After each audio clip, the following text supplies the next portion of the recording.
안녕하세요. 각 처소에 계신 우리 선교사님들을 축복합니다. 오늘 아침 제가 출근을 하면서 지하철이 오는 동안 의자에 앉아서 가까운 산과 하늘을 바라보았어요. 제가 지하철을 타는 곳은 사방이 탁 트여서 자연 경관을 감상할 수 있는 아주 좋은 곳이거든요. 사실 오늘은 아침 일찍 서둘러서 출근을 했어요. 오늘 이 시간 강의를 위해 조금 더 정리할 부분이 있어서요. 하늘을 바라보면서 한 달 전에 조정희 선교사님으로부터 강의 섭외를 받았는데 선뜻 강의를 하겠다고 한 이유에 대해 가만히 제가 생각해 보았습니다. 저에게 있어서 선교사님과 MK들은 매우 중요한 대상입니다. 제가 MK로 자라면서 그리고 제가 선교사가 되어 실제로 열악한 선교 현지에서 살아보면서 또 본부 상담 사역자로 많은 선교사님들과 MK들을 만나면서 그들이 어떻게 살아가는지 보았고 남들에게 말할 수 없는 그들만의 어려움이 있다는 것을 제가 잘 알고 있기 때문입니다. 저는 우리 선교사님 가정이 전인적으로 건강한 삶과 사역을 하시기를 정말 응원하고 싶습니다. 그리고 그러기 위해서 선교사님들께 알려드리고 싶은 것이 있습니다. 그것이 오늘 제가 이 자리에 있는 이유입니다. 오늘 많은 분들이 들어오셨는데요. 선뜻 제가 강의를 한다고 해놓고서는 그 다음에 이제 조정희 선교사님이 보내주신 세미나 안내문을 보는 순간 굉장히 긴장이 되고 부담이 많이 밀려와서 실은 제가 중보 요청을 굉장히 많이 드렸습니다. 아침에도 제가 긴장되는 감정에 대해 스스로 인식하면서 하나님께 기도를 했어요. 제 시야에 들어오는 푸른 산과 넓은 하늘을 보면서요. 지금 여기에 많은 분들이 계시지만 PPT 화면에 나오는 것처럼 나오는 것처럼 이런 기분으로 강의를 하고 싶습니다.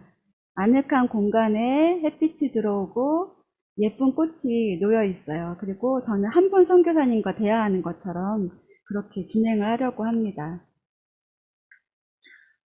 조금 무거운 얘기가 될 수 있을 것 같은데요.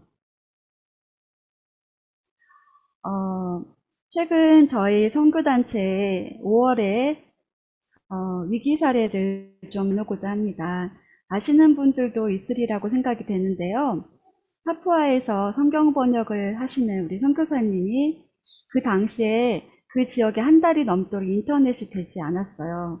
그래서 가까운 도시로 가서 위성 접시를 구하고 오는 과정에서 코로나와 말라리아를 동시에 감염하는 그러한 일이 있었습니다. 그 당시 산소 포화도가 급격히 떨어지면서 의식을 잃어가는 상황에까지 가는 위급한 상황이 되었는데요. 저희 단체에서는 바로 위기관리위원회가 가동이 되고 코로나 감염 전문의의 자문을 구하였어요. 그랬을 때 전문의께서 빨리 들어와야 생명을 보존할 수 있다라는 말씀을 주셔서 그 말씀에 따라서 저희가 에어 앰뷸런스 긴급 이송을 결정을 합니다. 근데 사실 알다시피 에어 앰뷸런스가 굉장히 비용이 어마어마해요. 그런데 저희는 우리 선교사님을 살려야 된다는 그 이념하에 그렇게 결정을 했고 저희가 그렇게 결정하고 이렇게 그 소식을 기도 편지를 이렇게 여러 곳에 보냈는데 정말 놀랍게도 하나님이 전 세계에 있는 하나님의 백성들을 통해서 그 3일 만에 그 모금이 채워지는 기적을 경험을 했어요. 저희가 이 긴급 이송을 결정을 하고 나서도 저희 마음처럼 당장 선교사님이 들어올 수 있지는 않았습니다. 현지 공항, 그리고 선교사님이 사시는 작은 시골 공항, 한국 공항, 경유하는 나라 등의 그런 랜딩 퍼밋을 저희가 받아야 했거든요. 그 과정에서 우여곡절이 많았는데 사실 우리 그 감염되신 선교사님께서는 기대를 하지 않았어요. 본인들이 알게 그 현지에 있는 공항에서는 한 번도 이런 일을 겪은 적이 없고 랜딩 퍼밋을 해주지 않을 거다 이렇게. 그래서 어떠한 결과가 오든지 그걸 다 받아들이겠다고 그렇게까지 결심을 하셨었어요. 근데 저희가 정말 엄청 기도하고 정말 세계 곳에서 많은 분들이 기도하시고 또 기다리면서 놀라운 일이 벌어져서 한 번도 랜딩 퍼밋이 안 났던 그곳에서 이제 이륙 허가를 해주게 됩니다. 그리고 더 감사한 것은 그 어려운 시간 감염된 우리 선교사님이 잘 버텨주셨어요. 그래서 한국 병원까지 무사히 올 수 있었습니다. 지금 보시는 사진에서도 예측할 수 있는 것처럼 선교사님이 이제 본인이 마스크를 착용하고 또 감염을 방지하고자 보호복을 입고 또 이동식 음압 격리 케이스에 들어가 계십니다. 이 장면은 현지에 있는 비행기까지 이송되는 장면인데요. 그리고 나서 선교사님 부부를 실은 경비행기가 중간에 또 비행기가 작기 때문에 주유를 하기 위해서 다른 나라에 이제 멈춰서 주유를 하고 그리고 한국으로 들어오게 되십니다. 한국에 들어온 뒤에는 이제 질병관리본부의 지침에 따라서 정해주는 병원에 입원을 하여서 집중 치료를 받게 되셨는데요. 그 의료진들이 그런 얘기를 했더래요. 보통 이렇게 위중한 상태로 들어왔을지라도 대부분은 한 3일 정도 있다가 사망하시는 경우가 많으신데 선교사님 같은 경우에는 너무 빨리 잘 회복이 되셨고 그래서 너무나도 놀랍다고 그렇게 얘기를 하였다고 합니다. 선교사님 이렇게 빠르게 회복이 되셔서 퇴원을 하셨고 지금은 이제 폐활량을 늘리기 위해서 열심히 재활을 하시면서 회복하고 계십니다. 제가 단톡방에 코로나 감염되었다가 회복되신 선교사님들 인터뷰 동영상을 공유해 드렸는데요. 회복이 되어서 간증을 하실 수 있는 분들도 계시지만 사실 많은 분들이 지금도 현지에서 사망하시거나 아니면은 긴급하게 우송이 돼서 들어오셨지만 결국 사망하는 그러한 저희가 소식들을 접하게 되고 또 지금도 현지에서 코로나 감염 후 그 고통을 고스란히 견디시면서 지내고 계신 선교사님들을 생각하게 됩니다. 오늘 확인해 보니 우리나라에서도 지금 1550년 확진 환자들이 있다고 그렇게 나오네요. 우리나라는 그래도 확진이 되어도 치료받을 수 있는 의료시설과 격리시설이 있지만 선교제는 얼마나 열악한 상황인지 우리 모두 잘 알고 있고 안타까운 마음으로 간절히 기도할 뿐입니다. 코로나가 장기화되면서 선교지에서 봉쇄되어 집안에만 갇혀있는 우리 선교사님 그리고 자녀들이 얼마나 답답하고 우울한 시간을 보내고 계시는지 생각을 하게 되고요. 혹은 지금 한국에 들어오셔서 또 이제 발이 묶여서 선교지를 못 들어가 계시고 이렇게 계신 우리 선교사님들 마음이 얼마나 애가 타실지 생각하게 됩니다. 어제도 제가 MK 2명과 상담을 했어요.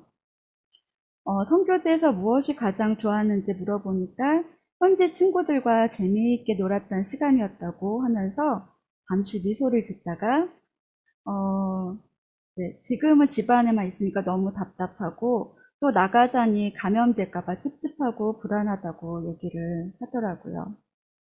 그리고 또 저희가 파송교회나 후원교회 관계에 있어서도 애매한 상황에 놓이게 되는 그야말로 선교사로서 겪는 어려움이 참 많이 있는 것을 보게 됩니다. 저는 오늘 올려주신 주제와 같이 선교사와 코로나 블루, 우울증에 대해 초점을 맞춰 발제를 하고자 합니다. 제가 그 이전에 한 가지 그림을 보여드리고 싶은데요. 여기에 보시면은 매우 흥미로운 수치가 나와 있습니다. 사람이 느끼는 감정에 따라서 저희 몸이 부위별로 따뜻한 체온 혹은 차가운 체온이 이렇게 나타나게 되는데요. 보시다시피 그 두 번째 위에서 가운데 해피니스라고 써 있는 몸 전체가 따뜻해질 때에는 정말 행복할 때 이렇게 저희 몸이 따뜻해지고 그 밑에 디프레션이라고 나와 있는 우울해지면은 몸의 에너지가 차가운 기운이 감돈다는 것을 확인할 수 있습니다. 저희가 먼저 우울증에 대해서 좀 알아보려고 하는데요. 주요 우울 장애가 오면 하루 중 대부분 우울한 기분, 슬픔이라든지 공허감, 무만감이 생기고요. 소아 청소년의 경우에는 짜증을 잘 내요. 그리고 예민하기도 하고요. 그랬을 때는 아, 얘가 왜 이렇게 짜증내지? 이렇게 보기보다는 혹시 얘가 좀 우울한 것이 아닌가 좀 그 부분을 좀 염두에 둘 필요가 있습니다. 그리고 흥미나 즐거움의 상실이 있고요. 체중이 너무 갑자기 급격하게 불어난다든지 아니면 체중이 너무 감소하다든지 그런 현상이 나타납니다. 그리고 과다 수면 혹은 불면증으로 어려움을 겪기도 합니다. 그리고 초조해지고 또 몸이 늘어지고 피로감이 현저하게 많이 나타나고 활력이 저하되는 것. 또 제가 무언가 하고 있는 것들에 대해서 무가치하다고 느껴지고 또는 과도한 죄책감이 느껴진다든지 어떤 일을 수행해 나갈 때 사고력과 집중력이 저하되는 그런 현상들이 나타납니다. 결정 능력도 저하가 되고요. 그리고 우울증이 너무 깊어지게 될 때에는 죽음에 대한 반복적인 생각을 하게 되는데 자살 사고도 들어오게 되고요. 또 자살 충동, 또 자살 시도까지 이어지기도 합니다. 그 우울증에서의 뇌 생화학적 변화가 있는데요. 저희 뇌에는 신경 전달 물질이라는 것이 있습니다. 그래서 신경세포와 세포 사이에 메시지를 전달하는 화학적 전달체가 있어요. 그걸 신경 전달 물질이라고 말하는데요. 그 신경 전달 물질로 저희가 행동이나 기분, 사고를 조절을 하게 됩니다. 그리고 우울증에서 신경 전달 물질은 세로토닌, 도파민, 노르에피네프린의 활성 이상이 발견이 됩니다. 여기 이제 뇌에 대한 사진이 있는데요. 여기 맨 앞부분이 전두엽입니다. 그리고 뒤에 있는 것이 두정엽, 밑에 있는 것이 후두엽, 그리고 전두엽 밑에 있는 것이 측두엽입니다. 여기에 조금 더 이제 세밀한 명칭들이 있는데요. 우울증에서의 뇌의 생화학적 변화를 보시면 전전두피질이라고 해서 우울증에서 활성이 감소되게 되고 감정 조절, 추상적 사고가 나타나고 모든 수행 능력이 떨어지게 됩니다. 그리고 인격의 변화가 일어나고 어떤 일을 계획을 한다든지 진행을 하는 데 있어서 어려움을 많이 느끼게 됩니다. 또 집중력이 결핍이 되고 또 감정이 잘 안 느껴지는 둔해지는 그러한 현상들이 나타나고요. 그래서 딱 보기에는 성격이 많이 변했네 이렇게 나타날 수도 있습니다. 또 대사형이라는 것은 우울증에서 활성이 증가할 때 어떤 특정한 냄새라든지 광경이 기억과 연관이 되는 그런 곳인데요. 그 침투적 사고라고 해서 내가 원하지 않는 그런 기억들이, 그것도 부정적인 기억들이 계속 생각나는, 현상이 일어나고요. 그리고 고통에 대한 감정적 반응, 또 공격성의 조절 등이 대상외에서 일어납니다.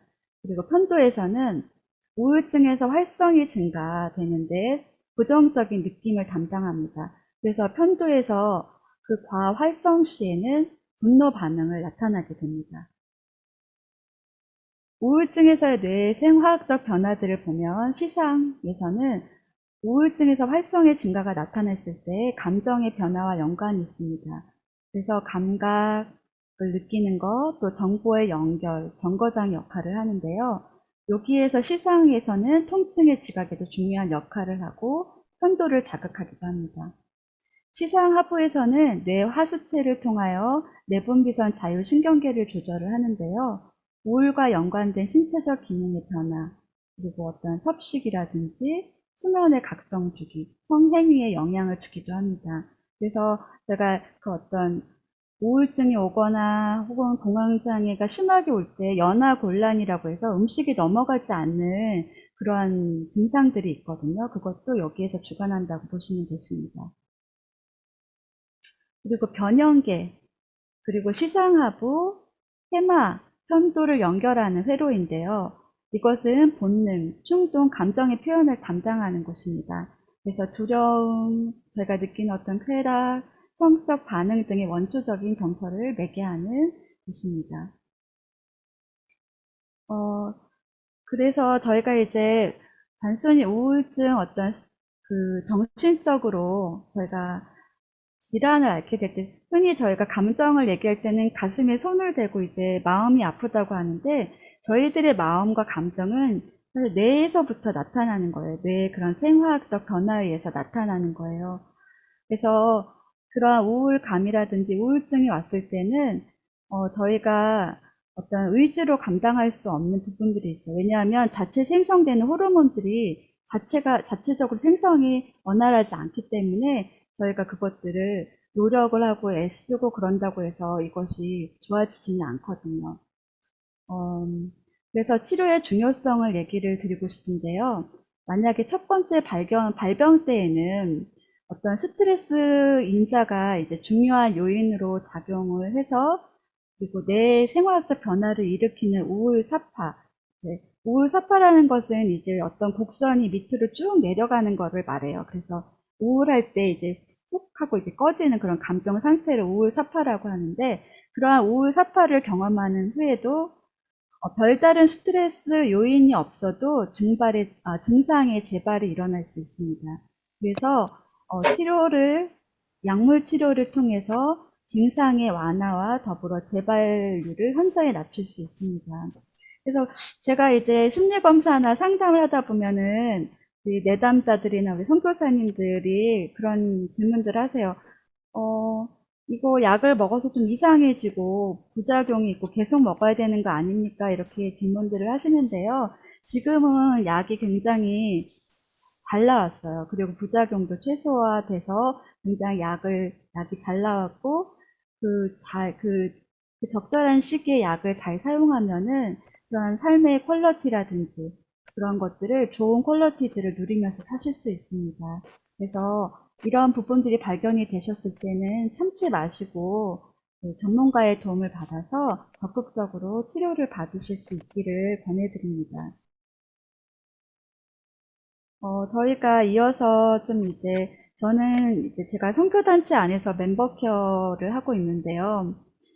좀 한번 이렇게 잘 아시겠지만 그래도 한번 훑고 지나갔으면 좋겠습니다.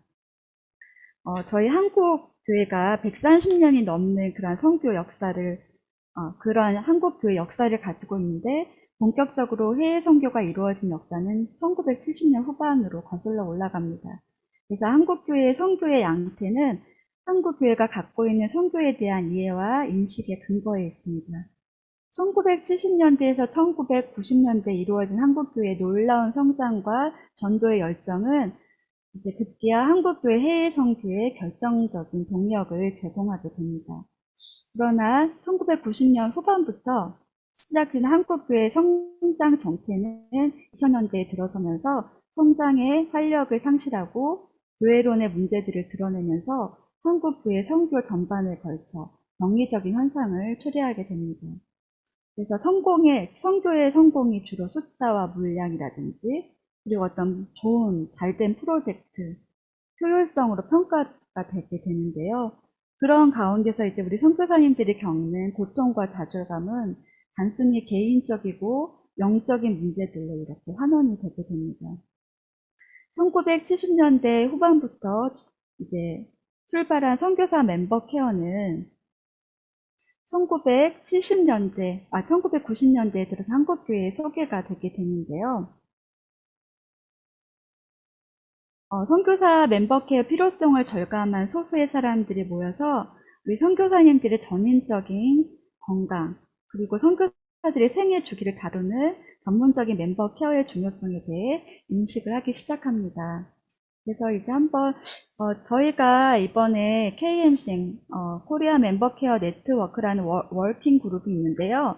저희 교육 소분과에서 이번에 6주간 멤버 케어를 부탁해라는 세미나를 가졌습니다. 그래서 이제 저희가 한번 선교사님들의 시작과 마치는 데까지 그러한 것들 한번 살펴보았는데요. 우리 선교사님들의 전 생애적인 과정을 한번 살펴보면 3단계로 나눌 수 있는데 프리필드, 온필드, 포스트필드로 나눌 수 있습니다. 프리필드에서는 모집이 이루어지고 선발이 되고 훈련을 통해서 이제 파송이 됩니다. 그리고 선교지에 도착하셔서 이제 거기서 선교지의 삶을 사시다가 그 사역이 다 마무리가 된 후에는 귀국을 준비를 하시게 됩니다. 어떤 분들은 이제 그 선교지의 상황에 의해서 피치 못할 사정으로 비자발 철수를 하시는 분들도 계시고, 사역을 이제 시기에 따라 잘 맞춰서 귀국하시는 분들도 계시고, 또 귀국하시고 나서도 지속적인 도움을 주시면서 이제 때가 되어 은퇴를 하게 되십니다. 그랬을 때 이제 우리 선교사님들이 저희가 이제 생각해야 되는 부분들이 우리 2017년 제2차 KMCM 포럼에서 그 우리 연세대 의대 교수님이자 그 당시에 기독 정신과 의사회 회장을 맡고 계신 전우택 교수님이 이런 말씀을 하셨어요. 이제 아까 제가 멤버 케어에 대해서 선교사 멤버 케어에 대해서 말씀을 드렸는데, 저희가 사람에 대해서 이해를 할 때에는 통합적인 이해가 필요하다는 것을 말씀을 해주셨어요. 손에 망치를 든 사람에게는 모든 것이 못으로만 보인다. 그래서 저희가 사실은 이제 생물학적인 부분, 심리적인 부분, 사회적인 부분, 영적인 차원이 있는데, 사실은 우리 선교사님들이나 이제 사역자들은 영적인 부분을 좀 많이 치우치는 부분들이 있으세요. 근데 사실 저희는 뇌와 정신과 영혼을 이렇게 나누어서 말할 수는 없습니다. 이것이 다 유기체로서 긴밀하게 연결이 돼 있다는 것이죠. 그리고 그 중에서 가장 저희가 중요하게 꼽는 것은 몸의 건강이 선행이 돼야 된다는 것입니다. 그래서 저희의 몸이 망가지면, 그런 건강의 바이오리듬이 깨지면 저희가 기도하는 것도 어렵고요. 정서적인 부분도 굉장히 어려움을 겪게 됩니다.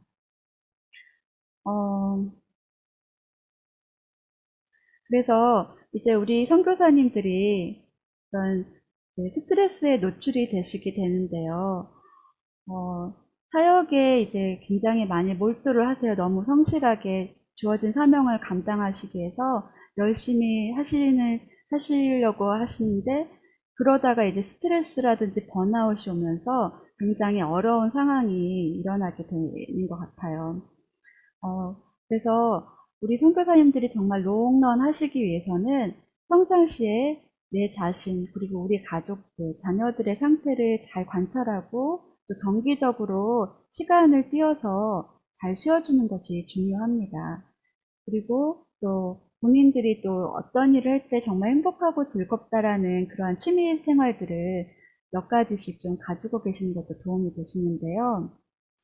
그 선교지 상황에서 최대한 하실 수 있는 것들을 한번 각자가 생각을 해보시면 좋을 것 같습니다. 그래서 몇 가지 예를 들어 드리면은, 좋아하시는 운동을 하신다든지, 산이 있는 곳은 등산을 하실 수도 있고요. 또 같이 모여서 그냥 사역적인 얘기가 아닌 수다를 떠는 거예요.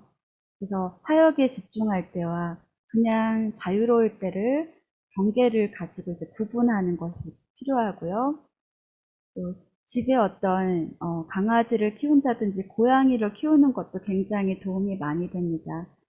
그래서 미물이긴 하지만 그 동물들이 나와서 이제 뛰어나와서 맞아주는 그런 역할을 함으로써 이제 사람에게 기쁨을 주잖아요. 그 동물들하고도 이렇게 인터랙션을 할 수 있는 것 같아요. 그리고 저희 남편이 이제 중년에 그 우울증이 오면서 잠시 이렇게 좀 에너지가 좀 떨어진 적이 있었어요. 근데 저희가 한 3년 전에 길에서 주워온 고양이 2마리, 새끼 고양이 2마리를 이제 집에다가 키우게 됐어요. 근데 저희는 집 안에서는 안 키우고 그냥 베란다에서 키우게 됐는데, 저희 큰아이가 이제 고양이 알러지도 있고 해서, 근데 남편이 이제 고양이를 이렇게 돌보면서 그 털을 만지고 그러면서 굉장히 많이 위로를 얻고 굉장히 힘을 얻었다고 그래요. 그 감촉이 참 좋다라고 얘기를 하더라고요. 온기라든지 감촉이. 어떨 때는 사람보다 고양이가 낫다, 이제 이런 얘기를 할 때도 있었어요. 그리고 또 일기를 쓰는 것도 참 좋은 것 같아요. 우리 선한 목자교회 유기성 목사님 영성 일기를 몇 년 전에 참 많이 이렇게 알려주셨는데, 뭐 자신에게 이렇게 일기 쓰는 것도 좋고, 하나님께 이렇게 편지 형식으로 쓰는 일기들도 참 많이 도움이 됩니다. 그래서 자신을 좀 반추해보고, 또 감정들을 이렇게 쌓아놓지 않고 그때그때 그날 있었던 일들, 그런 주요한 일들을 좀 한번 쭉 적어보고 거기서 느꼈던 나의 감정들이 어땠는지를 한번 적어보는 것도 회복하는 데 도움이 되는 것 같습니다. 그리고 주변에 좋은 명구라든지 명언들을 이렇게 붙여놓는 것, 그리고 또 이제 사람을 깊이 이해할 수 있는 것 중에 가장 또 좋은 방법 중에 하나가 고전 도서를 읽는 것이라고 합니다. 음, 그리고 또 우리 선교사님들이 안식년을 못 가지시는 분들이 많아요. 지금은 비자를 얻기가 참 어렵잖아요. 그리고 이제 자녀들 교육으로 인해서 그 학기를 맞추기 위해서 이제 안식년을 뭐 4년에 1년 가졌던 규정들이 지금은 굉장히 많이 바뀌어서 뭐 1년에 뭐 한 달을 와 계시든지 2개월 와 계시든지 이렇게 해서 안식년을 이렇게 쭉 이렇게 길게 갖기 어려운 상황이긴 하지만 그래도 좀 안식년을 갖기를 좀 권해드리고 싶어요. 그래서 안식년에 들어오셔서 안식년에 필요한 교육도 좀 받으시고 영적으로도 재충전하시고 또 이제 그런 선교사님들을 위한 쉼과 회복 프로그램들이 굉장히 많이 있거든요. 그래서 그러한 것들을 좀 많이 활용하셔서 좀 충분히 좀 쉴 수 있으면 좋겠습니다. 그리고 이제 마음 맞으시는 분들끼리 소그룹으로 어떤 연주회를 가신다든지 뮤지컬을 보러 가는 것들도 좀 도움이 되실 것 같습니다. 저희 멤버 케어에서 참 많은 좋은 이론들을 제시하고 있는 켈리 오더넬과 데이비드 폴락이라는 이 분들이 멤버 케어 최상의 실천 모델을 제시를 해주셨어요. 그래서 이제 그 그림에서 보시면 제일 중앙에 주님의 돌봄이 있죠. 그래서 이제 우리 선교사님들이 어려움에 처할 때가 많은데 예를 들어서 이제 비자발 철수를 하셨다든지 또 자연재해로 굉장히 PTSD, 외상후 스트레스를 당할 경우에 그때는 정말 당장 할 수 있는 게 무릎 꿇고 하나님 앞에 기도하는 것밖에 없잖아요. 그래서 그때 처음으로 이렇게 주님의 돌봄을 저희가 받게 되는 것 같고요. 그리고 두 번째로는 자기를 돌보는 셀프 케어. 근데 자기를 돌봄과 동시에 뮤처 케어라고 해서 상호 간의 돌봄이 있습니다. 그 상호 간의 돌봄에는 외국인과 현지인 그리고 동료들과의 그런 돌봄이 있습니다. 그래서 아까 이제 최은주 선교사님께서도 말씀해 주셨는데 그 코로나 감염이 되었을 때 음식도 할 수 없고 그런 에너지가 없고 입맛도 없고 그랬을 때 누군가가 그분에게 좀 이렇게 부드러운 음식을 좀 해다 드릴 수 있는 그런 동료들, 현지인들의 그런 도움들이 참 필요한 것 같습니다. 그리고 또 이렇게 주기적으로 관심을 가져주는 전화라든지 기도하고 있다는 그런 응원의 메시지들이 그런 상호 간의 돌봄이 되겠고요. 그리고 파송자의 돌봄은 이제 저희를 파송해준 교회라든지 선교단체라든지 교단이라든지 그래서 이제 파송자의 돌봄에서는 모집에서 은퇴까지 이렇게 그러한 돌봄이 포함이 되어 있고 그 돌봄 안에는 그 선교회라든지 또 교단에서의 활동하시는 모든 스태프들도 그러한 돌봄이 필요하다고 볼 수 있습니다. 그리고 네 번째로는 전문가의 돌봄인데요. 전문가의 돌봄에는 또 신체 의료, 그리고 팀 빌딩, 대인 관계를 잘 세울 수 있는 그런 도움이 필요하기도 하고요. 또 재정을 어떻게 관리하는지, 그리고 이제 한참 은퇴에 대한 이슈가 계속해서 이제 핫하게 떠오르고 있잖아요. 그래서 이제 어떤 그런 뭐 보험이라든지, 그런 실비보험이라든지, 저희가 이제 몸이 연약해지면서 또 치아가 갑자기 밥을 먹는데 저도 이번에 어금니가 갑자기 빠져가지고 너무 놀랐는데 정말 생각지 않은 순간에 이렇게 몸에 그 쇠퇴한 것들을 느끼면서 그거를 저희가 관리를 해야 되는 그런 부분에 있어서 이래서 이런 실비보험이 필요한 거구나 제가 그것도 느끼게 되더라고요. 그런 재정, 자원 관리하는 그런 전문가의 도움이 필요하고 또 어떤 심리적인 어려움을 당했을 때 그거를 마음으로 풀어낼 수 있는 근데 제가 정말 얘기 드리고 싶은데 마음이 힘든 분들한테 그거 가지고 그러냐 기도하면 되지 이런 말 하시면 정말 절대 안 되십니다. 그게 더 굉장히 힘들어져요. 이분이 방법을 몰라서가 아니라 방법을 아시는데도 안 되는 부분들이 있는 거잖아요. 그럴 땐 정말 정말 어떤 공감과 경청이 참 그러한 사람들이 필요한데 그런 상담 심리에 도움이 필요하고요. 또 위기 상황에서의 그런 상황에서의 전문가의 도움이 필요하고 가족과 우리 MK들의 어려움들 저희 이제 최근에 우리 성인 MK들 탈진에 대해서 저희가 이제 정신건강 칼럼을 이번에 이제 보내드렸는데 우리 선교사님들한테 우리 MK들이 또 정말 공인이신 우리 부모님 따라서 정말 그 부모님의 기대에 거스르지 않으려고 얼마나 애를 쓰면서 살고 있는지 그러다가는 이제 대학에 가게 되면은 공부도 해야 되고 또 자기가 살아야 되는 그런 또 용돈도 벌어야 되니까 알바도 하고 이렇게 또 새로운 곳에 가서 또 부모와 떨어져서 재적응하고 그러다가 에너지 소진이 너무 많이 돼서 탈진이 되게 돼요. 그래서 지금 이제 지금 한국에 들어와 있는 MK들이 많이 있는데 탈진의 이슈가 굉장히 지금 크게 드러나고 있습니다. 그래서 저희 선교단체 안에서도 지금 이제 한국에 들어와 있는 성인 MK들을 특별히 좀, 특별 이제 케어 대상으로 삼고 있고, 또 심리검사와 그런 점검들을 통해서 우리 이 친구들이 도움을 받을 수 있도록 그러한 일을 좀 적극적으로 하고 있습니다. 혹은 꼭 이런 부분이 아니더라도, 선교 단체 안에서, 교단 안에서 이제 또 교회에서도 그런 우리 선교사님 멤버 케어 관련하신 분들이 우리 친구들을 이제 초대해서 맛있는 음식을 사주고 전문가가 아니더라도 그냥 그들의 어떻게 살아왔는지 그냥 그 이야기들을 어떤 조언이나 충고나 그런 거 없이 잘 들어줄 수 있다면 그걸로도 우리 친구들한테 큰 힘이 되는 것 같습니다. 그리고 이제 훈련과 직업이 나왔는데 이것도 좀 이제 우리 은퇴에 가까우시고 이제 은퇴가 딱 은퇴할 나이가 돼서 준비하는 게 아니라 이제 그 전부터 준비를 해야 되는 건데요. 선교사를 마치고 나서 이제 일반인으로 돌아갔을 때 내가 그 남은 삶을 어떻게 살아야 될지 그런 직업이라든지 그런 훈련에 대한 그런 인포메이션들을 제공을 받을 수 있습니다.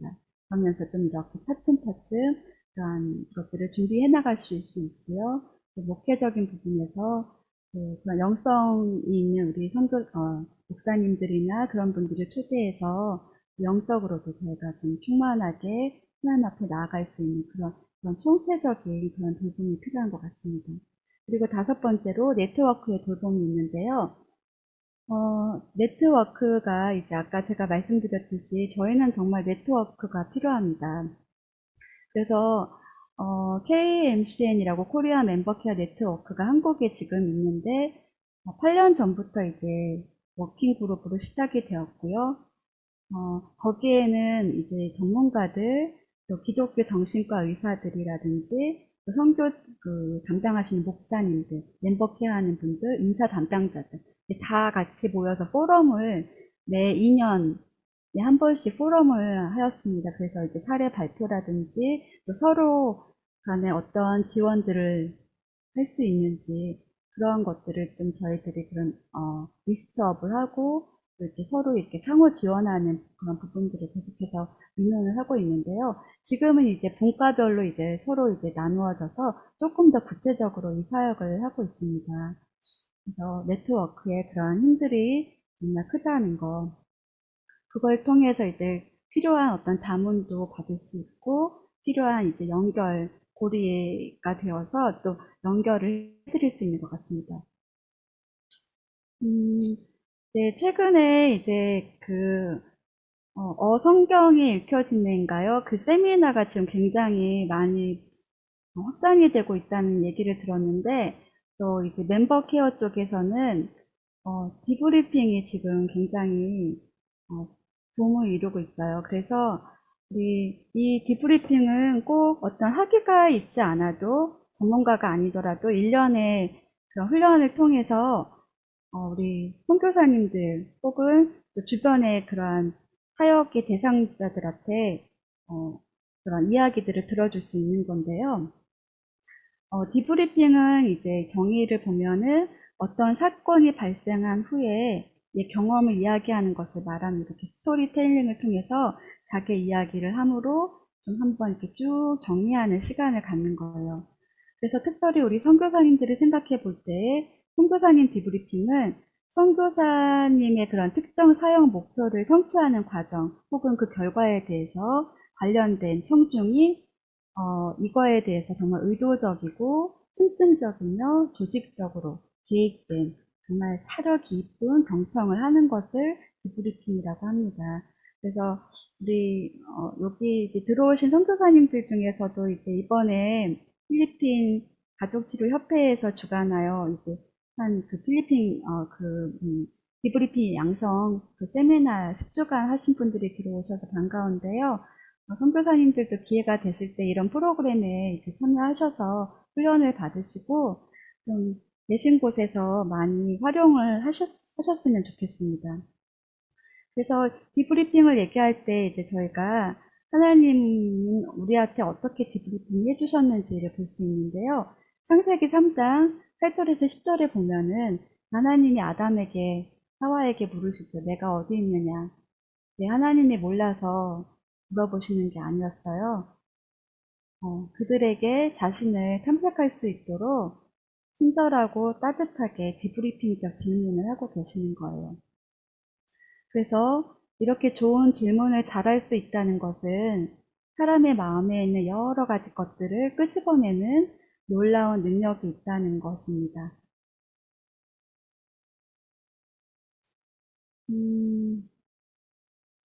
그 서구와 비서구의 공통적인 네 개의 감정이 있는데요. 첫 번째로는 죄책감이고요. 두 번째는 수치심, 세 번째는 두려움, 네 번째는 불안이라고 합니다. 그래서 이렇게 보시면은 여기 사티어의 빙사 모델을 좀 같이 보시게 되면 이게 그 연상이 되는 그림이 있죠. 그 지그문드 프로이드의 그 빙산, 무의식의 빙산에 대해서도 좀 생각을 해볼 수 있는데, 왜 그 빙산에서 드러나는 부분은 작지만 그 밑에 어마어마한 그 빙산이 있다는 거를 그런 그림을 보신 적이 있으실 거예요. 이것처럼 저희들의 사람에게는 생각은 말을 낳고 말은 행동을 낳는다는 그런 얘기가 있듯이 저희가 이제 그 겉으로 드러나는 것과 그 기저, 그 이면에 있는 것들이 있다는 것을 저희가 좀 생각을 해볼 수 있습니다. 그래서 이렇게 수면 위에 떠올라 있는 그 사람의 어떤 행동이라든지 말에는 그 사람의 그동안에 살아왔던 생존 기제, 생존 방식이라든지 어떤 일에 대해서 대처하는 방식들이 드러나고 있고요. 그러한 겉으로 드러나는 행동이나 말이 있지만 사실 그 이면에는 더 많은 것들이 들어 있습니다. 그래서 저희가 1차 감정, 2차 감정이라고 하는데 예를 들어서 어떤 사람이 굉장히 화를 내요. 분노를 표출을 해요. 근데 들어가 봤더니 그 이면에는 두려움이 있어요. 불안이 있어요. 너무 불안해서 그렇게 분노를 막 터뜨리는 거예요. 그래서 그 밑에 2차 감정에는 어떤 기쁨이라든지 분노, 두려움, 슬픔, 죄책감, 수치심, 장혹감들이 이런 여러 가지 감정들이 있을 수 있다는 것이고, 그 밑으로 내려가면은 지금까지 살아오면서 나름 이렇게 형성이 된 신념이 있어요. 이래야만 된다는 그런 신념, 그리고 이렇게 형성이 된 사고방식, 또 주관적으로 이렇게 이해하는 현실을 주관적으로 이해하는 그러한 지각들이 있습니다. 그리고 그 밑에는 나 자신에 대해서, 타인에 대해서, 그리고 타인이 나에 대해서 갖는 기대가 있습니다. 그리고 그 밑에는 열망이 있는데요. 이거는 다른 말로 욕구라고도 말할 수 있습니다. 네, 우리 대부분의 사람들은 그 가장 그 밑바닥에 사랑받고 싶은 욕구가 있고요. 정말 그대로 있는 그대로 수용받고 싶고, 인정받고 싶고, 네가 맞다고 하는 그 옳다는 승인을 받고 싶고 삶의 의미를 찾고 싶고 자유하고 싶은 그러한 욕구들이 있습니다. 그리고 그 밑에는 자아가 있습니다. 그래서 이제 뭐 자녀를 다 키우신 우리 시니어 선교사님들도 계시지만 지금 한창 이제 자녀를 키우시는 또 그것도 사춘기 자녀들을 키우시는 부모님들은 우리 자녀들이 막 버릇없게 말하는 것 같고 행동할 때 그 이면에 있는 이 아이의 감정이 어떤 건지 한 번 더 생각을 해보시면, 이렇게 바로 부딪히지 않고, 이렇게 대화를 할 수 있는 접촉점이 생길 수 있습니다. 그래서 이 등산 모델을 좀 이렇게 기억을 해주시면 참 도움이 될 것 같습니다. 저희 아버지는 그 한국에서 파병이 돼서 베트남에서 청룡부대 일기 또 이제 국가 그걸 뭐라 그러죠? 유공자세요. 그래서 거기서 이제 사선을 넘었다가 오셨기 때문에 저희 아버지 말로는 총알이 아버지를 피해갔다고 그러시더라고요. 그래서 금방 얘기했다가 있었던 그 동료들이 그 옆에 있는 동료들이 이렇게 죽음을 맞이하기도 하고 시체들을 많이 봐야 되기도 하고. 근데 저희 아버지가 뭐 그냥 굉장히 간단하세요. 평상시에는 대화가 참 간단하신데, 근데 이제 이런 그런 전쟁에 대한 얘기를 하실 때면은 굉장히 신이 나서 그 얘기를 굉장히 많이 하세요. 그래서 제가 다음에는 한번 녹음을 하고 싶다는 그런 마음이 있습니다. 그래서 저희가 이제 우리 선교사님들, 또 선교지를 생각할 때 영적인 전쟁으로 비유를 제가 많이 하는데요. 최종적으로 강한 군대란 전투 부대의 능력이 아닌 지원 부대의 능력으로 결정된다. 단기간의 전투 능력은 전투 부대의 능력이 좌우되지만 장기간의 전투 능력은 지원 부대의 능력이 좌우되기 때문이다. 그리고 선교지에서의 선교 활동은 전형적인 장기전이다. 그래서 아까도 말씀드렸듯이 우리 선교사님들이 정말 롱런 하시기 위해서는 저희가 이제 허위비 되기 전에 굉장히 많이 스크리닝 하는 작업들 하고 훈련도 굉장히 많이 받고 그렇게 나가지만 막상 나가서 보면은 그 스트레스에 노출이 되면서 저희가 이제 굉장히 바닥을 치는 경험들을 아마 우리 선교사님들은 다 해보셨을 걸로 압니다. 저도 그랬고요. 그 나간 첫 해가 굉장히 많이 힘들더라고요. 첫 해는. 그런 생존, 먹고 사는 그런 부분들도 걸리고, 또 물이 잘 안 나오고, 불이 잘 안 나오는 그런 상황 속에서, 그런 생존 문제들이 있잖아요. 그리고 그러다 보면은 마음의 여력들을 잃게 되면서 부부 관계라든지 또 자녀 관계가 틀어지게 되고, 또 계속 그것이 누적이 되면 갈등이 심화가 되고, 또 동료들과도 갈등이 심하게 되고, 어, 제가 대학교 진학하기 전에 금식 기도를 한 적이 있어요. 저도 그때 당시에 왜 그랬는지 모르겠는데 그 금식 기도를 하게 된 것은 대학을 진학하기 위해서도 하나님 앞에 기도하고 싶은 마음이 있었지만 제 첫 번째 기도 제목이 우리 선교사님들이 좀 싸우지 않게 해주세요. 잘 화목하게 지낼 수 있게 해주세요. 그게 그 어린 제가 드렸던 금식기도 제목이었어요. 그래서 제가 선교사님들이 지금은 이해가 돼요. 그런 투박한 모습들, 갈등들이 자꾸 일어나는 것들이 굉장히 마음이 힘들어지고 생활들이 힘들어지고 그럴 때 에너지가 고갈이 되고 같이 이렇게 화목할 수 있는 그런 여력들이 정말 없어지는 것 같아요. 만약에 제가 지금이라면 그 거칠게 말씀하시고 갈등 관계에 있는 선교사님들한테 먼저는 그 맛있는 음식을 좀 대접을 해드리고 싶어요. 그리고 그분들이 얼마나 힘든지 들어드리고 싶어요. 그러면은 그분들이 그렇게까지 투박하고 힘들지 않을 것 같아요. 오죽하면 이제 우리 통계 중에 선교사님들이 중간에 중도 탈락하는 1위가 동료 선교사와의 갈등에서 이제 비롯된다라는 그런 말들이 있는데 그 참 가슴 아픈 얘기잖아요. 같은 아군끼리인데 그렇게 감정들이 상해서 결국에는 이제 그렇게 오랫동안 훈련받고 투자해서 하나님이 주신 소명을 이렇게 그냥 접고 들어오시는 그런 분들이 참 너무 안타깝게 느껴집니다. 그래서 우리 선교사님들은 정말 이런 지원들을 잘 받으셔서 정말 건강하게 선교를 할 수 있으시면 좋겠다는 바람이 있습니다. 제가 이제 우리 선교사님 우리 조정희 선교사님 한 달 전에 뵀어요. 저희 사무실에 그때 네 분 목사님이자 상담사님들이 찾아오셨는데 그러면서 이제 작년에 그이 총회 선교사 멤버케어 사역위원회 상담 심리 케어팀이 발족이 되었다고 그런 얘기들을 해주셨어요. 그래서 우리 선교사님들이 정말 힘들고 어려울 때에는 네트워크를 잘 활용을 하셨으면 좋겠습니다. 그래서 힘들게 그냥 꾸역꾸역 그리고 그냥 기도로 이거를 해결해야지라고만 이렇게 한쪽으로만 치우쳐서 생각하지 마시고 정말 적시에 이 전문가들한테 어떠한 도움을 받으면 되는지, 어떠한 정보를 얻으면 되는지 그런 멤버케어 네트워크를 좀 많이 활용을 해주셨으면 좋겠고요. 또 KMC 안에 코리안 멤버케어 네트워크 안에도 이러한 그런 자원들이 많이 있고 결국에는 이제 교회라든지 교단, 선교단체가 정말 이렇게 상호 지원해주고 그 자원들을 서로 공유를 함으로써 그 함께하는 그 하나님의 선교를 이루어갔으면 좋겠다는 그러한 바람들이 있습니다.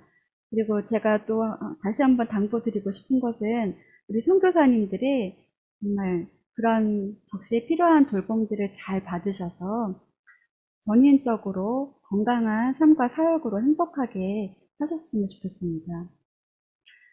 결론으로 이제 마무리를 하게 될 텐데요.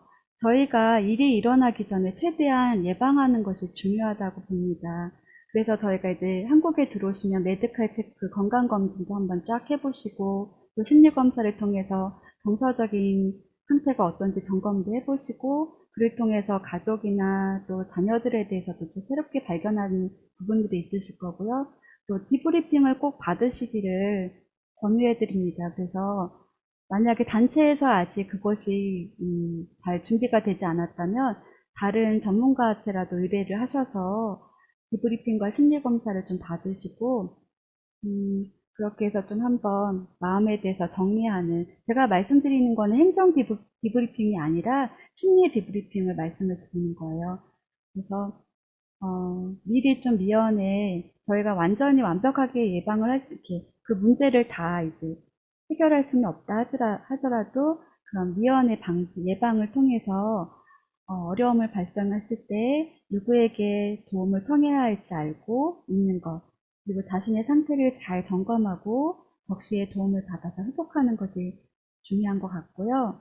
또 서로 돌보는 것, 또 제가 또 말씀드리고 싶습니다.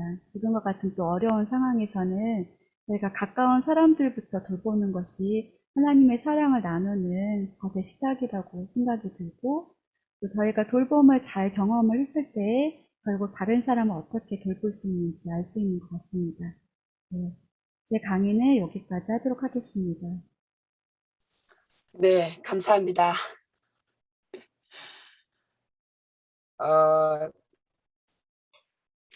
저는 사실 이제 선교사와 코로나 블루라는 부분을 우리 현혜진 선교사님을 멤버 케어 쪽 상담 심리 케어 팀을 어떻게 좀 더 잘 만들어 볼까 해서 상담위원들이랑 같이 우리 현혜진 선교사님 그 사무실을 방문했고요.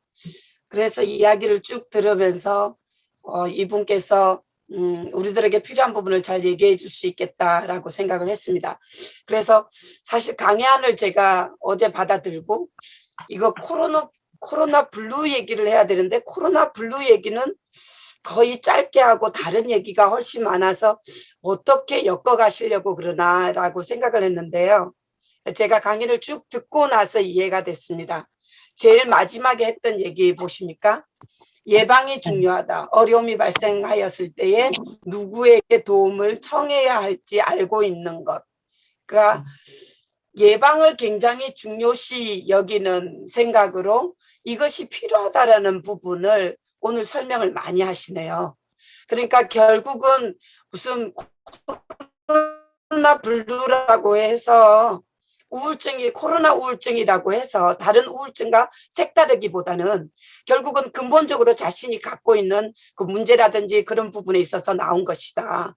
그렇기 때문에 평소에 예방하고 자기를 잘 점검하고 그렇게 케어하는 것이 필요하다. 그것을 위해서 어떻게 본인이 해야 되고 다른 사람에게 어떻게 도움을 받아야 되고 또 우리 세계선교부는 어떻게 해야 되고 그런 부분들을 얘기해 주신 것 같습니다. 예, 채팅란에 혹시 질문이 있으시면 한 분 정도 질문을 받을까 하는데 한번 올려주시고요. 그 사이에 제가 한 가지 질문을 드리겠습니다. 우리 현혜진 선교사님께서 보시기에 요즘 코로나로 인해서 선교사님들이 가장 힘들어하는 그런 부분들은 어떤 부분이라고 생각이 드시는지요? 선교사님들이 굉장히 많이 답답해 하세요. 이제 락다운 되고 봉쇄되어 가지고 어디 꼼짝을 못 하시는 지역들이 많잖아요.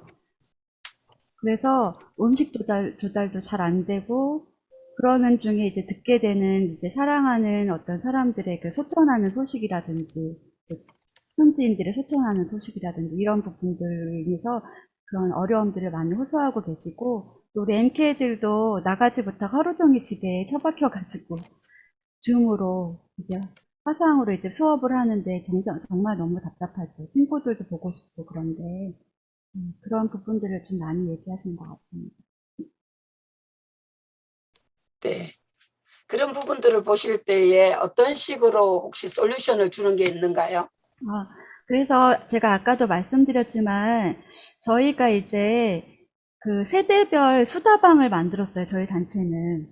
그래서 남성, 여성 해서 뭐 30대, 40대, 50대, 60대 이렇게 해서 이렇게 맞췄고, 그렇게 해서 저희가 올 봄에 그 시간을 가졌는데, 엄청 반응이 좋았어요. 그리고 정기적으로 이 모임을 했으면 좋겠다라고. 그러니까 이건 어떤 교육도 아니고 상담도 아니고, 그냥 지금에 있는 속상하고 힘든 것들을 그냥 얘기할 수 있는 거. 이거를 선교사가 돼가지고 어떤 다른 사람들한테 얘기할 수가 없잖아요. 그냥 우리끼리 처지 않은 동질 집단 안에서 그걸 그냥 편안하게 얘기 나누고 같이 이제 기도하면서 얘기를 나누는데, 이게 뭐 집단 상담도 아닌데 거기서 뭐 감정도 많이 프로세스가 되고 그러면서 이제 굉장히 마음도 많이 풀어지시는 그런 경험들을 하세요. 그리고 이제 고립이 되시잖아요, 사실은. 고립이 되시는데 거기서 느끼는 외로움도 상당하시거든요. 그랬을 때 이런 이제 동질 집단 간의 그런 정기적인 모임들, 줌 미팅 이런 것들이 좀 도움이 많이 되시지 않을까 싶습니다. 네, 감사합니다. 결국은 그 뭔가 이렇게 말을 할 수 있도록 그런 수다방을 만드는 부분들이 큰 도움이 되었다는 얘기를 하는데 한번 구상해 보도록 하겠습니다. 네, 강의를 너무 잘하면 채팅방에 질문이 없습니다. 그래서 매우 감사하고요. 우리가 감사한 마음으로 박수를 치고 홍경환 총무님으로 넘어가겠습니다. 감사합니다. 네, 홍경환 총무님. 예, 지금부터 시간을 드리겠습니다. 15분의 시간인데 5분 정도 지금 현재의 코로나 정책을 말씀해 주시고, 여기 우리 총무님에게 말씀드리고 싶은 것이 있으리라고 생각합니다. 지금 채팅방을 통해서 총무님께 질문하는 것 올려주시기 바랍니다.